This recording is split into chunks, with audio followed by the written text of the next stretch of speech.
Bonjour à vous les béliers, bienvenue sur ma chaîne, j'espère que vous allez tous très bien. On se retrouve aujourd'hui pour votre guidance générale de la semaine du 16 au 22 novembre 2020. Donc on se retrouve exceptionnellement en effet sous un autre format cette semaine, mon pied de caméra me permettant de filmer ayant cassé. J'ai dû faire avec les moyens du bord pour cette semaine. Vous retrouverez donc une vidéo dès la semaine prochaine. En attendant, j'ai dû prendre une photo afin que vous puissiez tout de même visualiser votre tirage.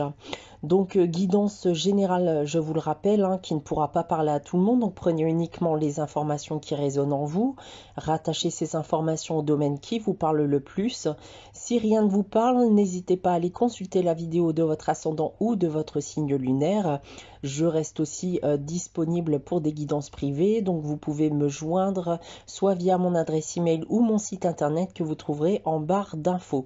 Il se pourrait aussi d'ailleurs que les informations que je vais vous communiquer se prolongent sur les semaines suivantes.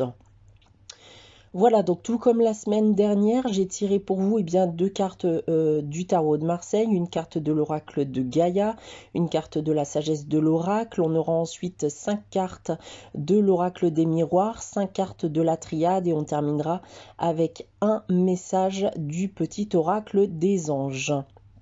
Donc débutons cette guidance avec le tarot de Marseille, les béliers, donc pour cette semaine du 16 au 22 novembre. Et j'ai tiré pour vous cette semaine la carte de la justice et la carte du mât.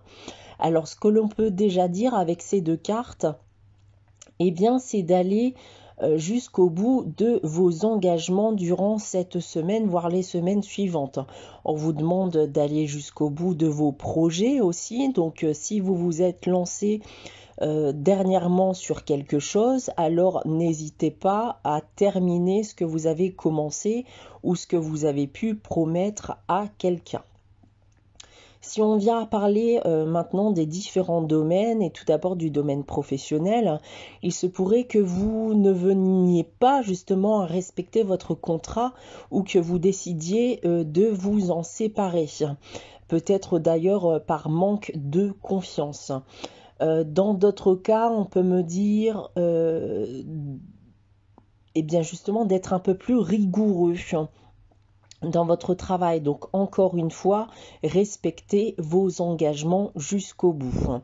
D'un point de vue sentimental et affectif, vous pourrez agir cette semaine sur des coups de tête qui ne sont pas forcément bons pour vous. Vous pourrez notamment avoir l'idée de quitter votre partenaire ou inversement qu'il ou elle vous quitte parce que des projets ne sont pas partagés ou que votre contrat conjugal n'est tout simplement pas respecté. D'un point de vue financier et matériel, pour terminer, vous avez la possibilité d'améliorer votre condition financière, mais avec plus de discipline. Donc ne soyez pas trop dépensier. Voilà ce que je peux déjà vous annoncer avec le tarot de Marseille. On va regarder ensuite les 5 cartes de l'oracle des miroirs. Et cette semaine, j'ai tiré pour vous la carte de la clairvoyance, la carte du carrefour, de la maison, de la fécondité et de la distance.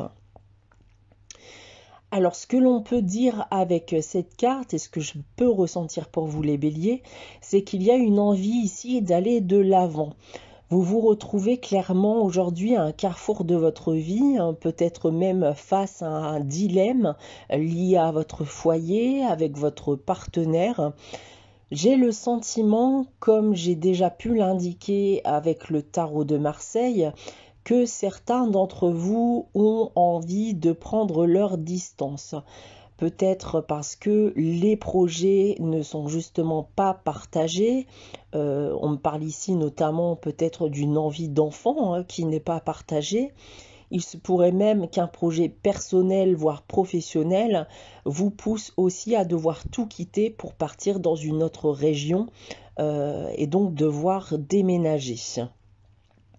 On a ensuite avec l'oracle de la triade, la carte de la nécessité, la carte du delta, de l'initiation, de la prière et du silence.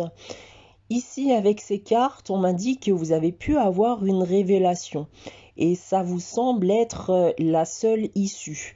Vous avez pleinement conscience et vous êtes même certain que pour aller de l'avant, vous devez faire un choix fatidique, hein. C'est quelque chose que vous désirez ardemment depuis pas mal de temps pour certains d'entre vous. Un changement, selon moi, est clairement nécessaire dans votre vie et vous souhaitez le voir se réaliser. Certains vont peut-être notamment penser à une reconversion professionnelle, par exemple, et donc passer par la formation, par l'apprentissage d'un nouveau métier, ou vous avez tout simplement appris ce que vous ne désirez plus dans la vie et vous souhaitez donc vous diriger vers quelque chose qui vous ressemble davantage. Voilà donc avec ces deux tirages généraux. On a ensuite avec l'oracle de Gaïa la carte de l'améthyste qui est tombée pour vous cette semaine. Cette carte me dit que vous êtes en pleine transformation et qu'une nouvelle ère est en train de débuter pour vous. Vous avez, pour certains, peut-être regagné confiance en vous, en votre avenir. Vous aurez tendance à laisser le passé derrière vous, et donc de continuer votre route. Vous ne prenez plus le temps de regarder derrière vous et vous maintenez enfin vos efforts. On a ensuite avec la sagesse de l'oracle, la carte du heureux hasard qui est tombée inversée. On va donc insister davantage sur le message de cette carte. Et cette carte peut m'indiquer que c'est aussi une période de chance et d'inattendu pour vous. Vous saurez être là au bon moment. Il y a des coups de chance qui pourront résonner pour vous d'ailleurs comme des signes venus d'autre part, venus d'ailleurs. Voici donc pour votre guidance pour la semaine du 16 au 22 novembre 2020. On va terminer celle-ci avec le message des anges et cette semaine, donc j'ai tiré pour vous la carte du changement qui nous dit « La vie est un voyage, ce serait vraiment monotone si chaque pas était identique. Parce que la vie change, elle sera toujours source d'émerveillement et de nouveautés. Laisse ta vie s'exprimer avec grâce, sois reconnaissant de ce qu'elle était et sera. » Voilà pour vous les béliers pour cette semaine. J'espère que cette guidance vous aura plu et vous aura parlé. N'hésitez pas à liker, commenter et à vous abonner si ce n'est pas encore le cas. On se retrouve dès la semaine prochaine en vidéo cette fois-ci. En attendant, je vous souhaite de passer une très bonne semaine et je vous dis à très bientôt les béliers.